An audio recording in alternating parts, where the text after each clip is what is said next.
자, 국민의힘이 성상납 의혹을 받고 있는 이준석 대표의 징계 여부를 논의할 윤리위를 오늘 개최합니다. 네, 결과에 따라서 정치권에 큰 파장이 예상되는데요. 국회 취재기자 연결해 보겠습니다. 박초롱 기자. 네, 윤리위 심의는 오늘 오후 7시 시작됩니다. 이 대표는 2013년 한 중소기업 대표로부터 성상납을 받았다는 의혹이 제기되자 측근인 김철근 당대표 정무실장을 시켜 7억 원 상당의 투자 유치 각서를 써주면서 무마하려 했다는 의혹을 받고 있습니다. 윤리위는 오늘 김철근 실장을 출석시켜 사실 확인 절차를 진행합니다.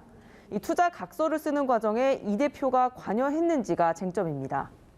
이 대표는 의혹들이 사실 무근이라며 자신감을 보이고 있습니다. 오늘 이 대표 발언 보시겠습니다.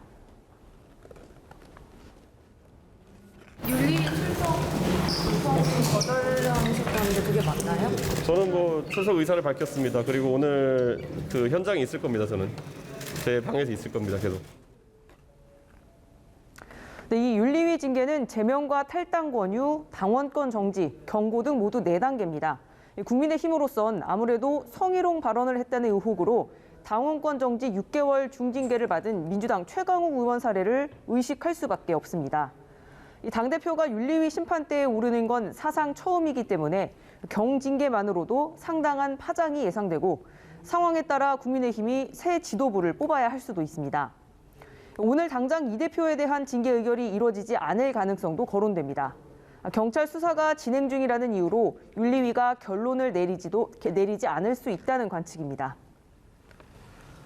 자, 그런가 하면 민주당에서는 성희롱 의혹을 받고 있는 최강욱 의원에 대한 중징계 처분이 적절했는가를 놓고 찬반 공방이 확산을 하고 있다면서요. 네, 그렇습니다. 이 최강욱 의원에 대한 당 윤리심판원 징계 결정 이후 후폭풍 이어지고 있습니다.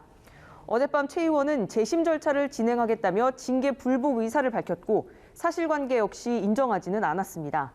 이에 박지원 전 비대위원장은 자신의 잘못을 인정하지 않고 이 당을 깊은 수렁으로 끌고 들어가는 최 의원과 철험회가 부끄럽다면서 재심 청구 철회를 요구했습니다.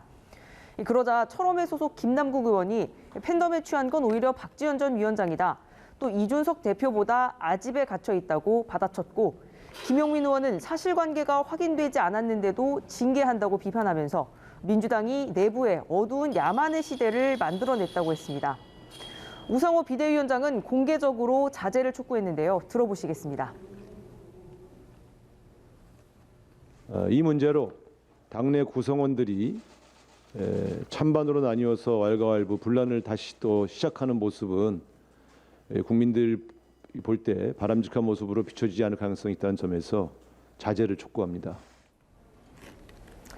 네, 우 위원장은 윤리심판원 결정을 존중한다고 밝혔습니다. 네, 그리고 원구성 지연으로 국회가 개점 휴업한 지 오늘로 24일째인데 여야 협상 상황은 어떻습니까? 네, 이 원구성 협상 계속해서 평행선을 달리고 있습니다. 오늘은 여야 원내대표가 협상 과정에서 상대방이 제시한 조건을 밝히면서 감정의 골까지 깊어진 상태입니다. 국민의힘 권성동 원내대표가 민주당이 원구성과 무관한 대선 국면에서의 고소고발을 서로 취하하자는 걸 협상 조건으로 내걸었다고 밝히면서인데요. 권 원내대표는 고소고발이 전부 이재명 의원과 관련된 것이기 때문에 이 의원을 살리려고 민주당이 정략적으로 원구성 협상을 지연시키고 있다고 주장했습니다. 이에 박홍근 원내대표는 사실이 아닌 억지 주장을 펴면 대화가 가능하겠냐면서 오늘 중 만나서 허심탄회하게 양당 원내대표가 대화하자던 요청을 거둬들였습니다. 지금까지 국회에서 전해드렸습니다.